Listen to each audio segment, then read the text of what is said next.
Good evening. 4 decades ago, during the 1980s, new technology introduced at National Association of Black Journalists conventions included the tablet, which was not embraced by consumers then and wasn't embraced until about 2010. And Newsies. Remember ATEX mainframe computers circa, say, 1989? Meanwhile, people familiar with NABJ's story know 44 men and women created the association. At least 100 people were in the room where it happened.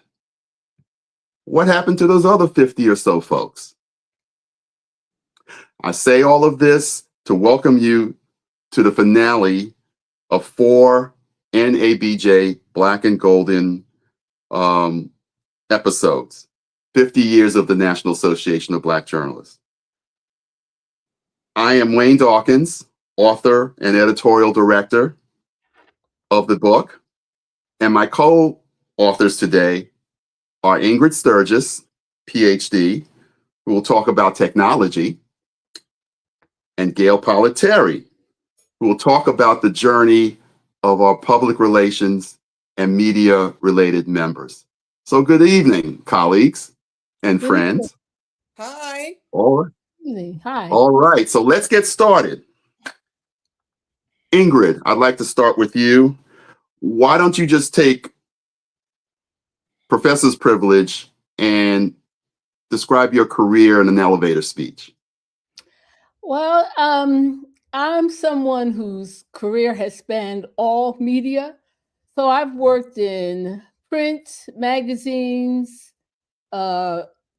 media, television, well, radio, not television, as well as digital. As a matter of fact, I started my career in digital in videotex.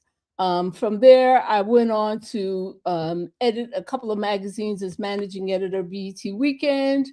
And I worked for several mid-sized newspapers, including the uh, Middletown Times Herald Record, as well as the Poughkeepsie Journal, and later the Philadelphia Inquirer. And so then after that, I went into teaching. So right now, I'm Associate Dean in the Cathy Hughes School of Communications, where I've been for the past 17 years. Excellent. And folks, we're on parallel tracks.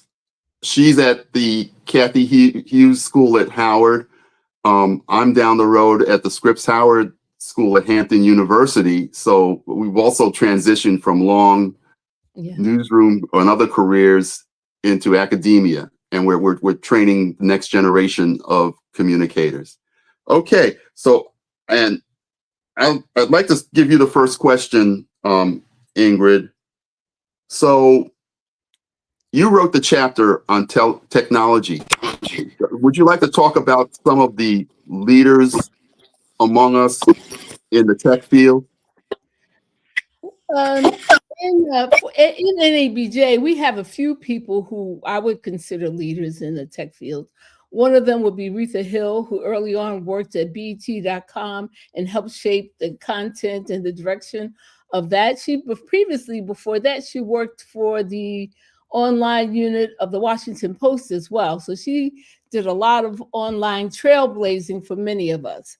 We also have Michelle Johnson, another person who started her career at the Boston Globe and went on to work for the Boston.com, the internet site for the newspaper. And so she brings a long career in digital technology. We also have Bené Wilson, who came into NABJ as an aviation writer, and her career also spans digital technology. She quite often gives workshops for Google.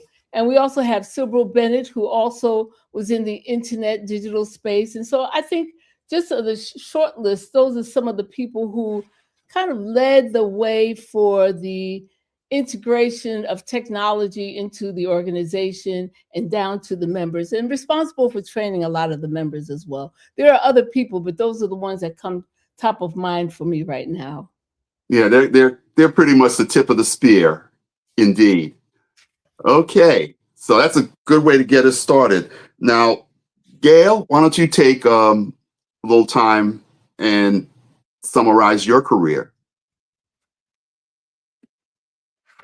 Miami Herald in 1973, and then I went to the Boston Globe, which was the best paper I ever worked for. I worked at the Boston Globe from 78 until 84. At the Miami Herald, I was a reporter, Metro, Courts, Crime. The Boston Globe, I started as a feature writer, which is my love, and then became a business reporter, and then lifestyle, and then an editorial writer. In 1984, I was the first Black editorial writer at the LA Times, and I got trapped in that position. I really loved feature writing, but because the editors had never seen me as anything other than an editorial writer, I had a hard time. But my last 5 years at the LA Times, I managed to get back to my passion, feature writing. And when I got downsized with 1,113 of my closest friends, including my husband, who was a sports writer, I was deputy chief of communications, public information for the Los Angeles Public School District, which has been in the news lately. Yes. Wow. Indeed. Did I hear you say 1,000 people at the Los Angeles Times? The newsroom at the Los Angeles Times at its height was just under 1,500. And they took it down to below 500. And it was over a matter of years. I'm not quite sure when the layoffs and the downsizing and the buyouts started. But I left in 2007. Mike left. My husband, Mike Terry, a sports writer, left in 2008.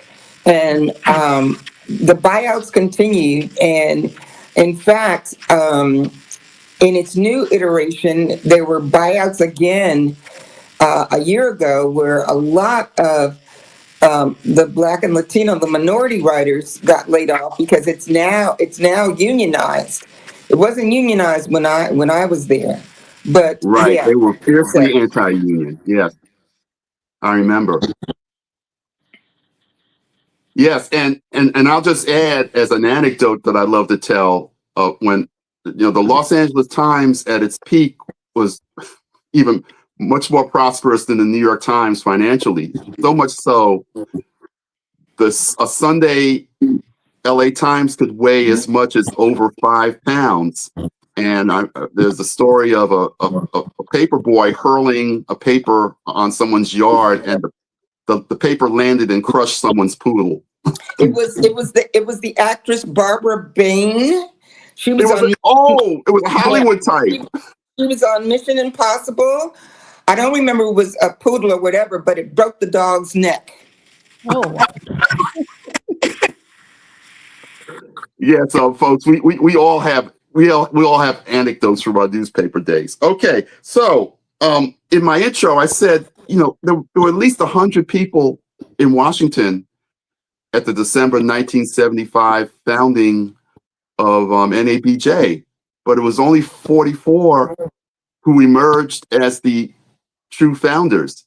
So what about those other folks? Because they were in media, but they didn't make the cut. What happened? So when the meeting began, there were over 100 people in the room, and they included print reporters, a few television reporters, radio reporters, but they also included publicists, PR professionals, spokespeople from Congress members, and a couple of DJs. And the meeting was organized in part by Paul Brock, who'd been a famous radio news reporter, but at that time, he was the spokesperson for, I think, the DNC. But Yes. he also had he would set reporters up with members of the Congressional Black Caucus. So he was functioning in a public relations, public information capacity. And I don't know who brought up the subject of membership, but the majority decided that you had to be a full-time journalist to be a member. And because Paul Brock was instrumental in founding the organization, he was allowed to stay on, but his title was changed to executive director. Right. Right. So he wasn't a founding member, and they were just adamant about that. I think they now call him a founder, but that posthumously. But and it was Paul Brock, when I was working on the first book, who said, Paul Delaney, the national editor of the New York Times, and Max Robinson of at that time, Max Robinson was at the local DC TV station. They were most adamant that in order for this association to work, the people who created it had to be people who spent full time gathering. Were there in taking that line, were there some hard feelings because these other folks really wanted to be a part of this opening of creation of NABJ? Did some people just stalk off, kind of annoyed or peeved about this? Did we lose Gail? Yeah, I think we did. She'll come back in. Sometimes we have. Well, I know I could speak to that a little bit about today. I think there are quite a few members or associate members who still feel that they should be full members of NABJ and not associate members because they tend to be publicists or PR or work in other communications fields. So there's still quite a few people who think that they do enough work for the organization that they should either be grandfathered in, or we should change the rules so that all of the people who are in communications can also be members of NABJ. And to tell you the truth, that may have to shift some because we're losing so many journalists and there are so many people coming out with communications type jobs that are adjacent to journalism. You know, we have this whole thing with content creators now, and some of them may not be journalists as we might have thought of them in the past, but they might feel that they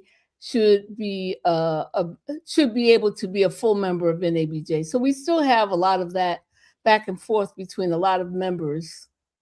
Yes, Gail, when so Ingrid jumped into the crease when we lost you momentarily, and the question I had for you, did people were people like really peeved or PO'd? Because what I'll add is that you and the person who wrote the essay on academics, you wrote twice the recommended word count, but I did not flinch. I felt those situations were so complicated.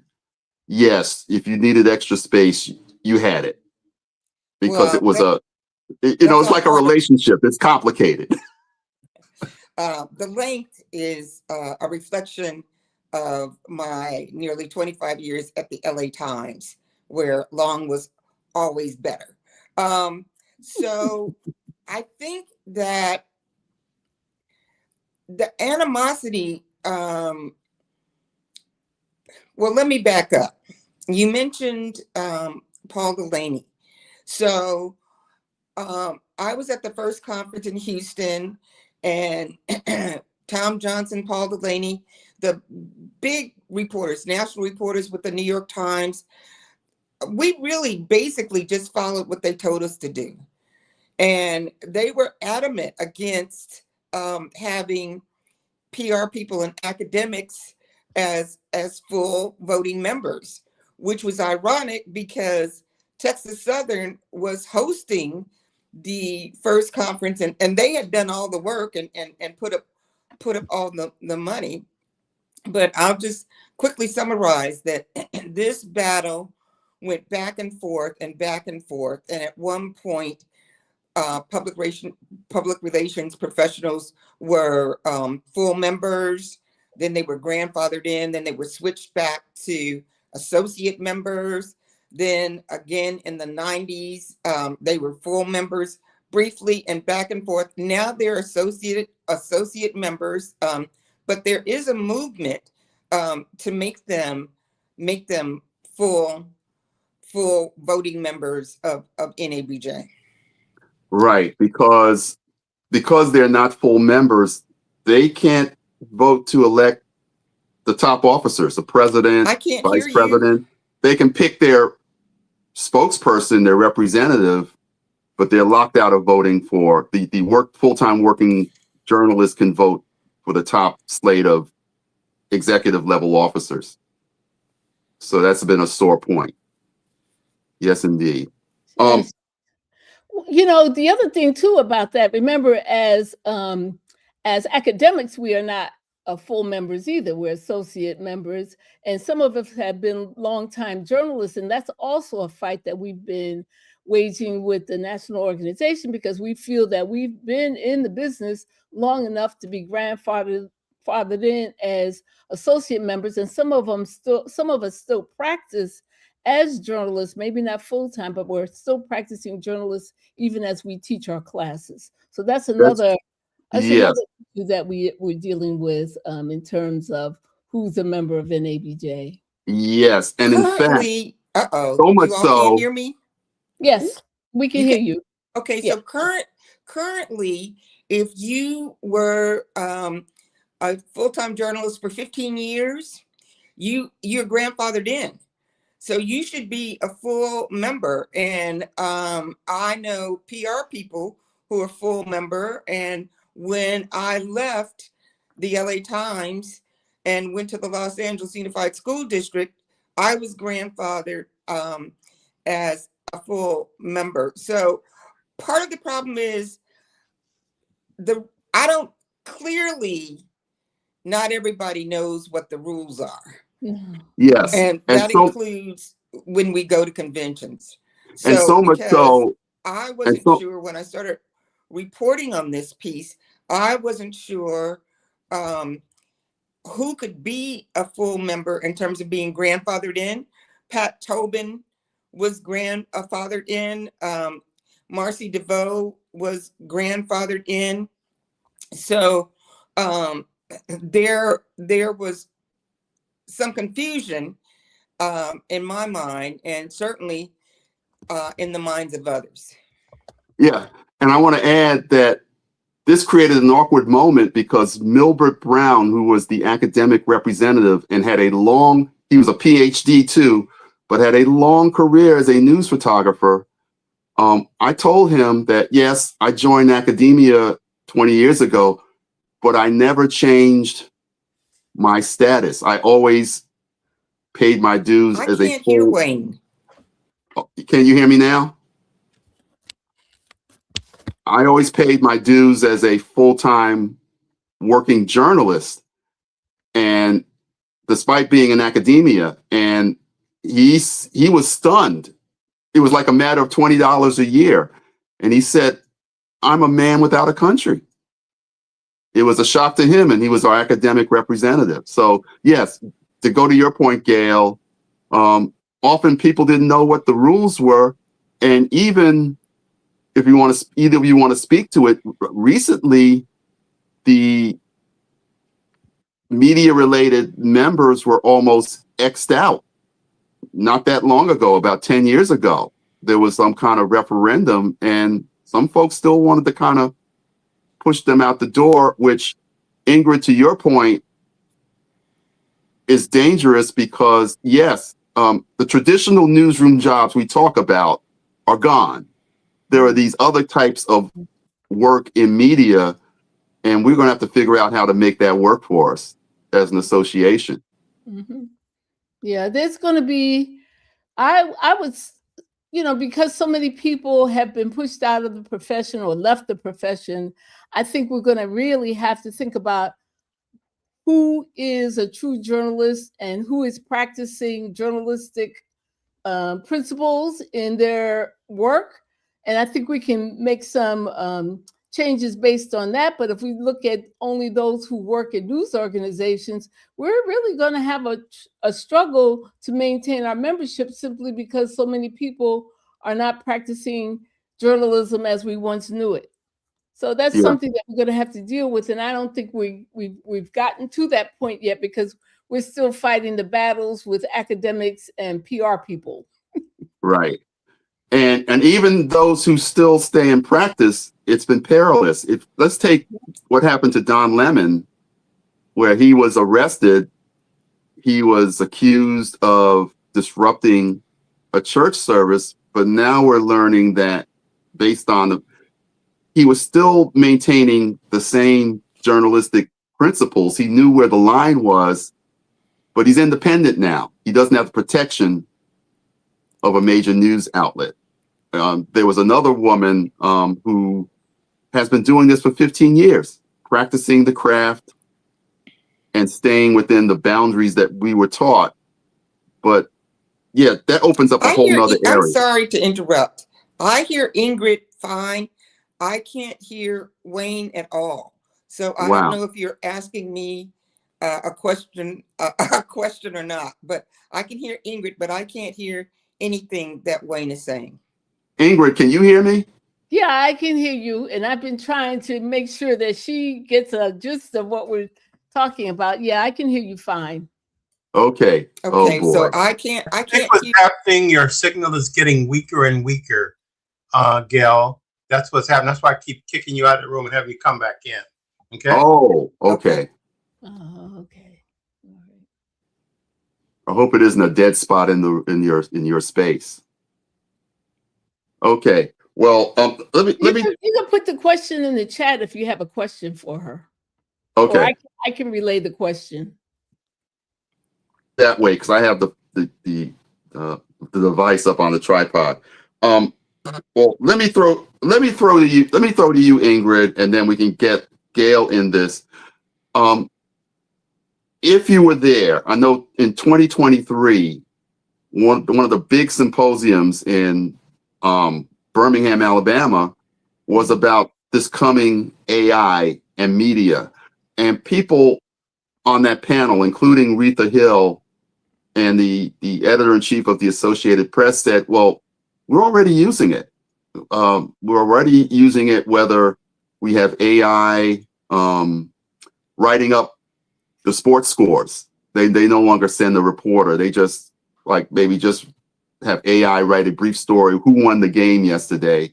Or a more extreme case is that just this week, the editor of the Cleveland Plain Dealer is having AI write up some news stories where the reporter only just provides the notes to the AI assistant and they write the story. And there's a whole lot of dust kicking up about whether that's cool or not. Would you like to speak to where we are now? Every day we wake up, we hear about AI, but how is it actually changing us? If you want to take a crack at that and maybe ask them what Gail is seeing. It's changing a lot, and it's changing in real time. And so the editor at the Cleveland Plain Dealer, I actually responded to him on LinkedIn because he was basically chastising a student for turning down the job because her role would be collecting the notes or doing the reporting, but not doing the writing, letting the AI tool do the writing. And she decided that she wanted to go to a newsroom where she could write her own stories. And I don't fault her for that, and I thought he also said that that's not what we're teaching in journalism schools. And I think that that's incorrect because we are teaching our journalism students how to interact with AI. And he also said that NABJ was kind of anti-AI. And I said, well, we've had multiple, what we call it, innovation bubbles every year. In which there's those innovation sessions. Yes. where we talk specifically about AI. And we've even had a session where some people who work in the press talked about how they're using it at work. News organizations like the Associated Press has been using AI for maybe 10 years already, because they're using it for their basic business stories, profit and loss statements, turn them into a business story every year or every quarter for reports. Some newspapers, some small newspapers, are using it to write headlines. Some of them are using it to write summaries. Some places are encouraging their staff to use it as a tool to write a summary for the story that they reported, right? So there are a lot of different ways that people are trying to engage with it. There is no right or wrong way. I know that everybody's fearful about what it's going to do, but I tend to think that it has already shaken up not just journalism and media, it's shaken up other fields, computer science and other technology fields as well. And so I think we're just going to see more of it. But I think what we really want to be concerned about is the ethics of it, right? We want to make sure that the way it's being used doesn't harm people and support technology over people. I think that's really the biggest issue that I see going for us now, because some people want to push AI to the detriment of the worker, to the detriment of the community. And I think that's something that we really have to deal with, that we're not dealing with right now. And this current administration seems to be quite willing to go whole hog into AI without examining some of those critical issues about ethics and how people are ending up being impacted by AI. Yes, and the number that sticks with me from that session was when one of those experts just calmly said, in the next decade or so, 600 million workers in the Western world are going to be affected by this. They're going to have their work is going to change, or they're going to lose their work. But we had to do this major shift when we went to all computers and then the internet. So this is just another turn in technology. I mean, if we really want to go back, I remember when in the mid 80s, we made a point that we made sure to have a television on in the newsroom. While the word, so we don't miss something. And people were worried that we were going to goof off and watch TV, but we adjusted and realized we have to do our work, but this will help us. And then the internet came, and then social media came. So now we're dealing with this AI thing. And AI is not only an employment issue, it's an environmental issue, because now we're hearing about all these data centers that these tech companies want to build. They need a lot of water, for instance, to cool all that machinery. So now, are we going too fast with building these tech centers in these different communities? So, and if you look at the stock market lately, some big executives are getting the shivers because they're wondering, is AI all that it's going to be cracked up to be right away? Is this going to be like cold fusion, which was supposed to be the thing? How long ago was that? And did that ever go anywhere? So yes. I think there's a lot of hyperbole when we talk about AI and technology. We're making a lot of guesses, and we're thinking that it's going to be linear because, we are here now and it's just going to continue on that trajectory. But, I say that some of it has to be hyperbole, because if you think about it, and technology takes all the jobs, who's working and who's buying the stuff that they're creating with AI? You have to think about you have to think about a little bit logically, and there's probably going to be some disruption because all technology brings disruption. But how much it's going to be, some of it is just those owners of those AI companies projecting what they want to see and how they want to make money. But we may not necessarily get there the way they say we will get there.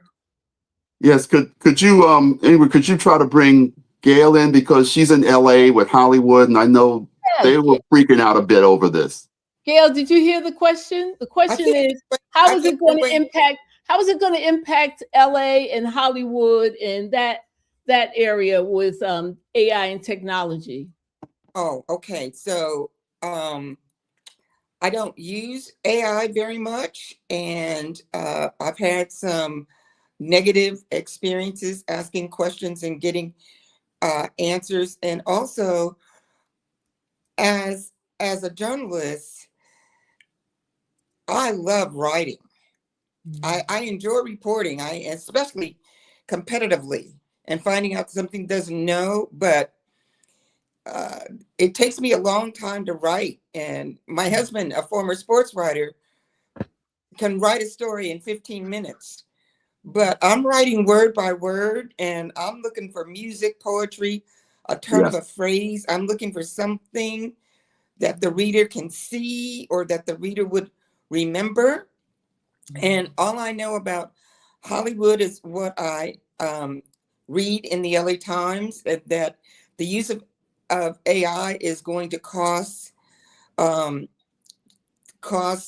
people jobs throughout the industry, and you can already see that with screenwriters and assistant directors who do more coordination. So I'm not as educated on the issue, and I'm proud that the student didn't drink the Kool-Aid and told the editor that she is a complete reporter. She's a writer. I will tell you, I have seen a couple of examples of pieces and information written by AI.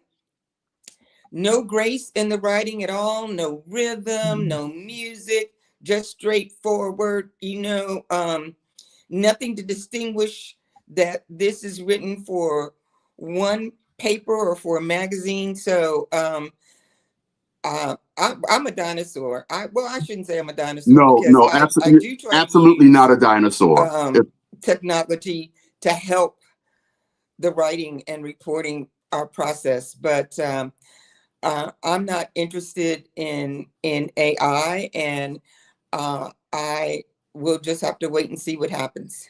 Yeah. A big issue, and so unfortunately Gail can't hear me, is intellectual property. Whether would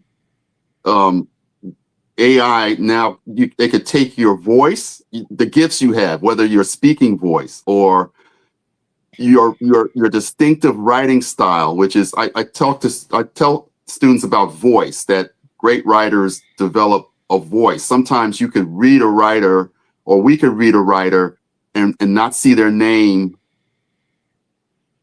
because of their style. Just like when you hear music and you hear a particular artist, you may recognize that artist without even seeing them. Black and golden, not just colors, but a legacy. Join us for a powerful conversation inspired. Okay, so moving kind of moving right along. How does well, this is a question for Gail. I'll write it in the chat. But go ahead. Yeah, have her talk about Pat Tobin, because there is a top award named for her, and it may show the impact that our media-related members have, despite some of the kind of like marginalization of them and such. But Pat Tobin was pretty powerful, even during that period when PR people were clearly told that they could not be members. She found a way to rise above that. That's why she's so iconic. Could Gail could talk about her and the award. Did we lose Gail again? I don't see her. Gail, I put your question in the chat. Could you just look at it? Can you talk about Pat Tobin? How Pat Tobin impacted the organization? So Pat Tobin was a dynamo, And when I moved out here to the LA Times, she was very active in the local affiliate. And of course, she welcomed me. But she had the ability to find anybody. So sometimes if you were looking for someone, she could help you. But her relationship with NABJ began with NABJ's predecessor, the Association of Black Journalists in Philadelphia. She was very active in the PR scene. She was from Philly, and the NABJ's constitution was based on the constitution of the Philadelphia, with a chapter, the Philadelphia group. Well, when Pat moved here to LA, she started working for CBS 2 and the news station, and she was in PR, but she had news related activities as well. And so she was welcomed as a full member of NABJ. And the third president, Bob Reed, remembers that he worked with her and she began making the difference in the NABJ convention. So the example he gave is that for sponsorships, she could get a company she represented, like Toyota, to write a $50,000 check. And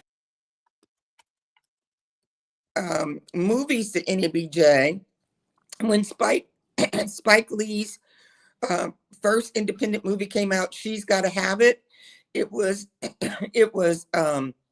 screened at NABJ, and that started excuse me, that started a tradition. So Pat was influential, and in fact, the national office would call and ask a question, and we would refer them to Pat. And if someone else asked the national office, well, how did you get Halle Berry to NABJ? They would always say some lady in California, and that lady would be Pat Tobin. She was also instrumental because as part of the PR committee formed by President Sidmel Esther Sumter, she helped start the Black PR organization, Beepers, and it started at the NABJ's 1998 convention. She's pictured here with her daughter, Lauren Tobin, who is also a PR executive. She is currently the head of strategic communications for the Monterey Jazz Festival, which is, of course, the largest jazz festival in the world. So Pat Tobin, and that's why the award that honors PR professionals is named after Pat Tobin. The NABJ award is named after Pat Tobin. Yes, indeed. She had a huge footprint. And you mentioned that I remember that year in Dallas, that was 1986. Get a sneak preview of Spike Lee's She Gotta Have It, but also at that convention, and I don't know if Pat Tobin was involved in that, we saw the sneak peek of Eyes on the Prize. So we got a twofer out of that. But Eyes on the Prize, Callie Crossley, an NABJ Hall of Fame honoree, was probably instrumental in Eyes on the Prize. But also Marcy DeVoe had worked on Eyes on the Prize at WGBH from a PR standpoint. Marcy was in public relations in Boston before she moved to LA. So I'm not sure who brought Eyes on the Prize, but I would guess, and I know we don't guess as journalists, but I would really think Callie Crossley would have been the lead. Yes. And Marcy DeVoe, who may be watching because she said she would tune in, is now in academia. In fact, she's a department chair at Cal State. Marcy Northridge. DeVoe is a department chair at Cal State University Northridge. We call it Exactly. CSUN. But and she teaches public relations, but also throughout her NABJ career, Marcy was always bringing films, sponsorships, and celebrities to NABJ, because celebrities would really attract a big crowd to some of the workshops. But when Will Sutton became president, and he pushed for PR members to become associate members, Marcy said that she would boycott NABJ, and she stopped attending conventions. She was good on her word until she had her own PR company out here, and until she went into academia. And when she went to CSUN, then she became a full NABJ member again. And she was, because she had already been a full NABJ member before the rules have changed. So she was grandfathered in, and she started again coming back to conventions. But she has also been quite influential and instrumental, she and Pat Tobin, in the development of NABJ. Yes. And yeah. So I love that you said CSUN, because it shows how we've been so interchangeable, interconnected. I became an interim department chair when I was at Morgan State because I was keeping the chair warm for her colleague, Benjamin Davis, who left there to come to Morgan. And then she moved in and became a chair at Cal State Northridge. So many of us, like for instance, Ingrid Sturgis, she has, Ingrid, you would be considered in sports, you would be considered a Swiss Army knife person, because you have done every part of media. It's a compliment. It's the greatest compliment. I haven't done TV. I haven't done. I haven't done anything with TV. But what did you do with the children's television workshop? Didn't you do that for a while? That was a magazine. I was still on magazines. Yeah, that Okay. was a magazine. I wasn't. TV was in there somewhere. I worked for Children's Television Workshop, but I was on the publication side. Yeah. Okay. Well, still, it was all mixed together, which kind of brings us to, and I'll bring this up. 2009.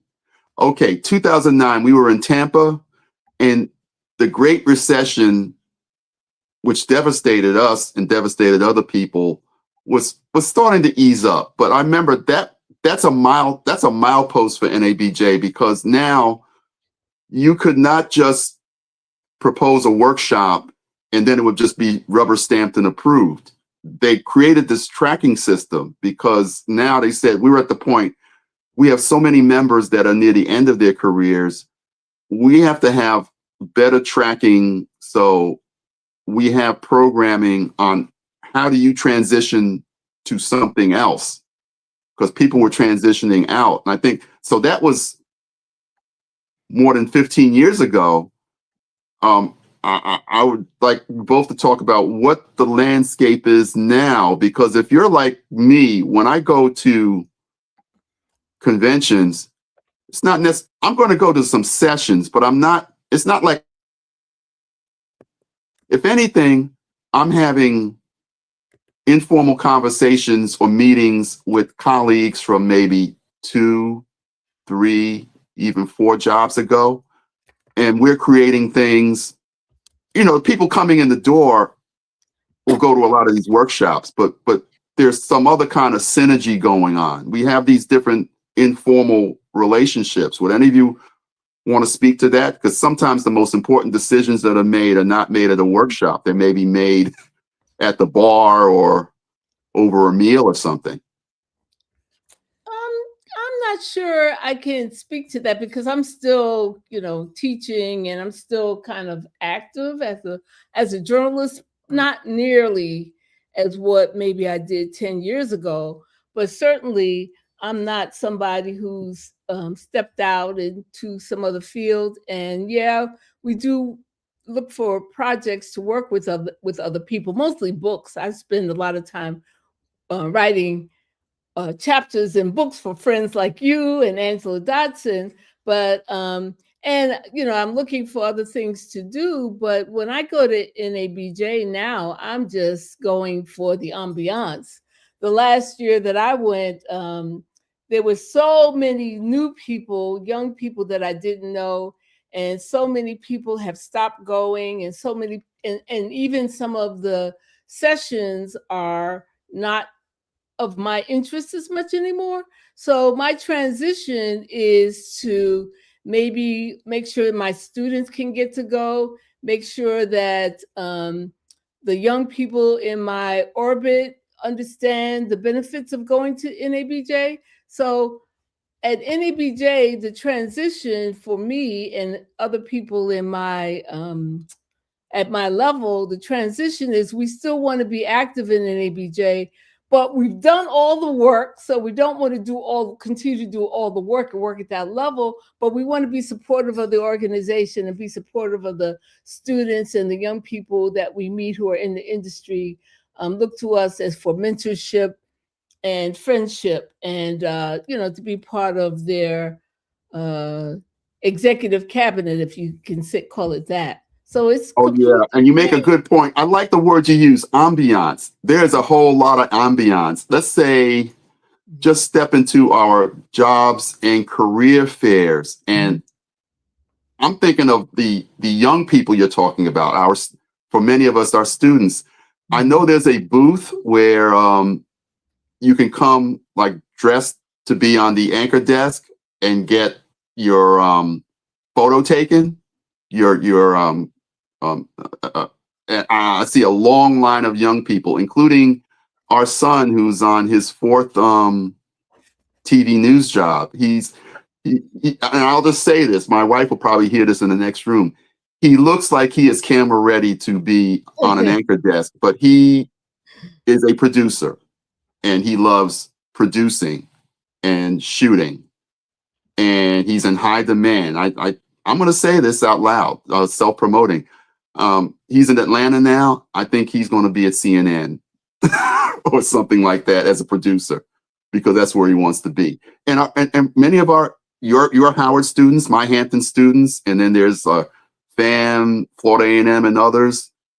They're hungry for opportunities, and it's all there in the job fair. We're not trolling the job fair, but they are, and they're learning that this is an important network to be involved in. And then there's the entertainment aspect. If any of you want to emphasize that, we know that when we come to a really good convention, we're going to get to see a top shelf movie or two. There are going to be other things. Oh, some of the people I wanted to mention, Michael Frisby, who for a long time was a top news reporter. He left to go on the PR side. And what I recall is that he had a hand in organizing these healthy NABJ sessions. He may have worked with your classmate, Gail, Linda Wright Moore, who, when she left their journalism, she was with one of the major health foundations, the companies. Linda Wright Moore was with the Robert Wood Johnson Foundation. And she definitely had the foundation sponsor not only workshops, breakfasts, and lunches. Yes. And that was important because for those of us who remember the days when the first NABJ convention I went to, I was making $8,000 a year. 4 of us shared a room. We ate pizza. We ate Kentucky Fried Chicken by the pool. The big time reporters, New York Times reporters, took a bunch of us to Luby's and fed a steak, and we thought we were in heaven. And so not everybody gets their way paid to NABJ, but I will say this about the convention. So I have only missed 3 conventions. Me too. One, I missed 78 in Chicago because I had just left the Miami Herald and gone to the Boston Globe that summer, and they were changing my schedule. So I had been working Monday through Friday, but now I was going to work Sunday through Thursday. So I could have only gone for one day. And back then, you had no way of knowing when the convention was going to be held or where. We didn't have a newsletter. We didn't have email. This is 1978. We had telephone, and if a friend called you and said, the convention's coming, I was close with Jackie Thomas. We're childhood friends, and she was a business reporter at the Chicago Sun-Times and vice president of the Chicago affiliate. But by the time she told me, there was no way to do it. And also, we didn't get time off. We had to use vacation time, and I missed 2 other conventions when my mother had cancer surgery, and then when she died. But for me, I go to NABJ like a homecoming. My husband and I treat it as a vacation. We go every year. My brother-in-law, Joe Dreyfus, is a founder, so sometimes he and my sister, Veronica Pollard, are there. But also, I still have the habit of looking at the calendar and marking every workshop I want to go to. I've learned most of the stuff I know about social media in those workshops. You need me to stop? No, finish. Please finish. Okay. I've learned most of the stuff about social media, but also the newsmakers, and in Birmingham, going to Selma, the activities, going to the lynching museum in Montgomery. But it's also good, and you talk about those important conversations. When I was an editorial writer at the Boston Globe, Jackie Thomas, who I just mentioned, was doing her Neiman. And at the 1984 Atlanta convention, I sat next to Paul Janus, who was the executive editor of the Louisville Courier Journal. Right. And I said, I told him I was an editorial writer, and he said he was looking for a Black editorial writer. And I said, well, you should consider Jacqueline Thomas. Oh, Dad, he froze up. And she got that job. And I got the Boston Globe job through an NABJ connection. Gene Fox had introduced me to Dexter Ure, who was with the Boston Globe. And I had told everybody and my mama that I had to leave Miami.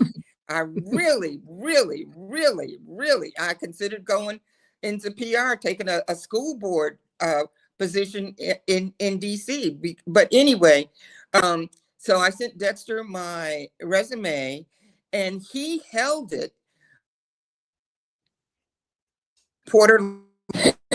And when a Black reporter left, he marched in with my resume. So I don't know if that kind of stuff still goes on behind the scenes, but many of us got opportunities through NABJ, and we pride ourselves on we've helped others get jobs and promotions through our contacts as well. But I love NABJ. I will be in Atlanta. I'm in the convention hotel, thank goodness. Me too. And I plan to continue until I'm in a wheelchair, and then they can wheel me in. Well, I want to add to what you just said, and we're down to the final minutes to show how real this is. These connections. I got a call from Brett Pulley, who was my former.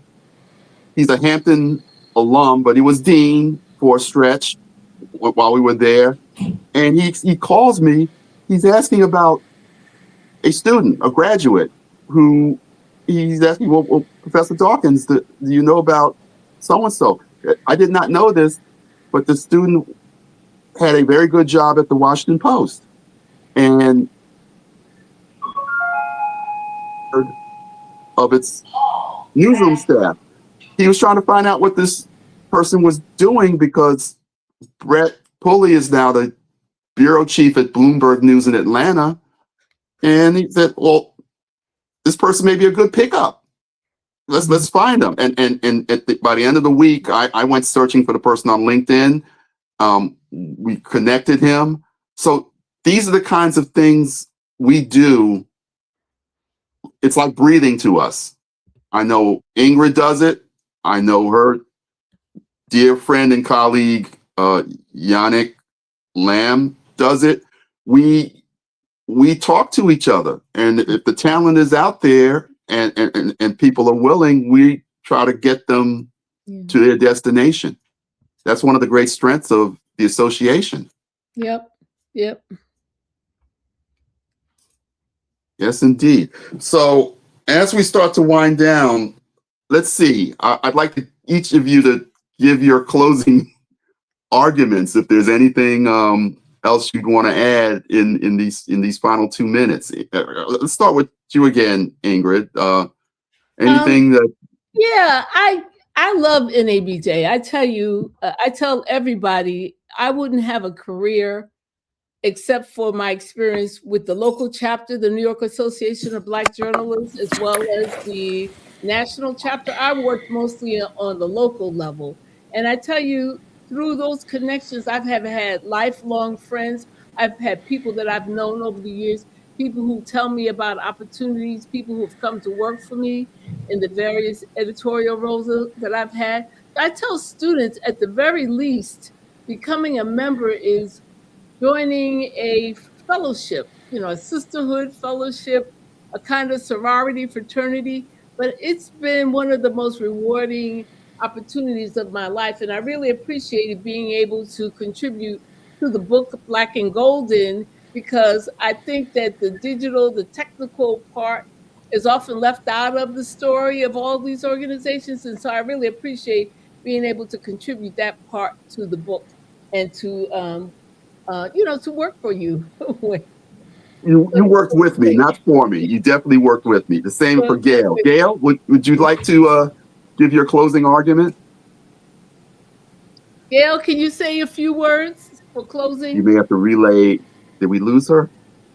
I don't see her. And I think toward the end, she could finally hear me. I think it was a signal issue.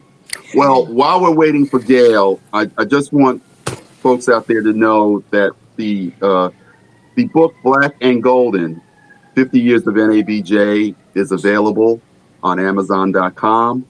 You can also get it directly at the website August Press, and that's one word, augustpress.biz.